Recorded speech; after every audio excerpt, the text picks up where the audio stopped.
দশম মানৰ এই চন্দ্ৰখিনিত কেতিয়াবা কেতিয়াবা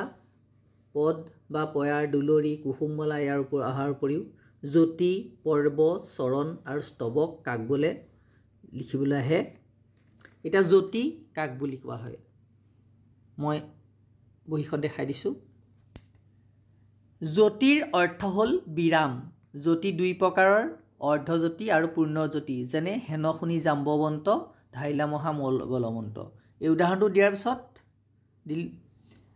আমি কি জ্যোতি মানে কি হৈছে য'ত আমি চাহ লওঁ যে আমি মাতিলো এটা কবিতা বা কিবা এটা মাতিলো তাত কি হৈছে য'ত আমি চাহ লওঁ ৰখোঁ সেইখিনি কি বুলি কোৱা হয় জ্যোতি বুলি কোৱা হয় কেতিয়াবা এটা অৰ্ধজ্যোতি আৰু পূৰ্ণজ্যোতি য'ত সেই স্তৱকটোৰ সম্পূৰ্ণ শেষ হয় সেইটো পূৰ্ণজ্যোতি বুলি কোৱা হয় আৰু য'ত শেষ নহয় এটা চৰণহে সম্পূৰ্ণ হয় সেইটো কি বুলি কোৱা হয় অৰ্ধজ্যোতি ইয়াত চোৱাচোন হেন শুনি জাম্বৱন্ত দিয়া আছে কি এডাল দাড়ি দিয়া আছে এইটো অৰ্ধজ্যোতি আৰু ইয়াত ধাইলা মহাবলৱন্ত দুডাল দিয়া আছে এইটো কি হৈছে পূৰ্ণজ্যোতি এই পূৰ্ণজ্যোতিত এই স্তৱকটোৰ শেষ হয় ইয়াৰ পাছত আহিলে পৰ্ব কাক বোলে কোনো এটা স্তৱক গাবলৈ লওঁতে য'ত চাহ লোৱা হয় নাইবা য'ত ধ্বনি প্ৰবাহৰ অংশক বিভক্ত কৰা হয় তাকে পৰ্ব বুলি কোৱা হয় ইয়াৰ চোৱাচোন দেখিছোঁ কি যেনে শ্ৰীমন্ত শংকৰ হৰি ভকতৰ জানা যেন কল্প তৰু ইয়াত কি যে শ্ৰীমন্ত শংকৰ আমি লৈ শ্ৰীমন্ত গাওঁতে সেইটো গাঁৱত গাই চাব লাগে কেতিয়াবা যে শ্ৰীমন্ত শংকৰ হৰি ভকতৰ এতিয়া আমি চাহ ললোঁ ৰখোঁ সেইখিনি কি হয় এই চাহ লওঁতে এই স্তৱকটো গাওঁতে এই চাহ লোৱাখিনি এই ভাগবিলাকক কি বুলি কোৱা হয় পৰ্ব বুলি কোৱা হয় ইয়াৰ পাছত আহিলে চৰণনো কি যে চৰণ হৈছে দুই বা ততোধিক পৰ্বৰ সমষ্টি যেনে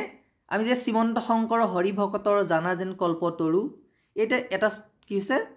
ৰখিলোঁ যে এটা দাড়ি পৰিছে দেখিছেনে এই দাড়িডালৰ ওচৰত কি এইটো এটা কি বুলি কোৱা হয় চৰণ বুলি কোৱা হয় এই ভাগটোক কি বুলি কোৱা হয় চৰণ বুলি কোৱা হয় তাৰপিছত আহি গ'ল স্তৱকনো আমি চাব লাগে কি স্তৱক যে কবিতা বা পদ্যৰ একোটা ভাগ য'ত একাধিক চৰণ যুক্ত হৈ থাকে আৰু ধ্বনি প্ৰবাহৰ পূৰ্ণজ্যোতি পৰে এতিয়া চাবাচোন যে শ্ৰীমন্ত শংকৰ হৰি ভকতৰ জানা যেন কল্প তৰু তাহান্ত বিনাই নাই আমাৰ পৰম গুৰু এই দেখিছেনে ইয়াত শ্ৰীমন্ত শংকৰ এটা পৰ্ব হৰি ভকতৰ এটা পৰ্ব জানা যেন কল্পতৰু এটা পৰ্ব এই তাহান্ত বিনাই নাই আমাৰ পৰম গুৰু ইয়াতো মই চিন্দি দিয়া নাই যদি এইটো এটা পৰ্ব এইটো এটা পৰ্ব এইটো এটা পৰ্ব এতিয়া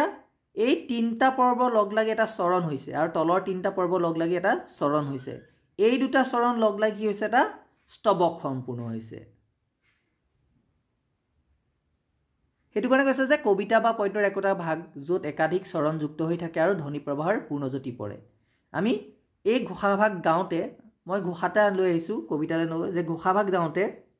কি হয় যে আমি আমাৰ এইখিনি শেষ হৈ জ্যোতি পৰি যায় ইয়াকে কি বুলি কোৱা হয় এইটোক কি বুলি কোৱা হয় এটা স্তৱক আমি যেতিয়া গাওঁ এটা স্তৱক বা স্তোত্ৰ গাওঁ এইখিনি স্তৱক বুলি কোৱা হয়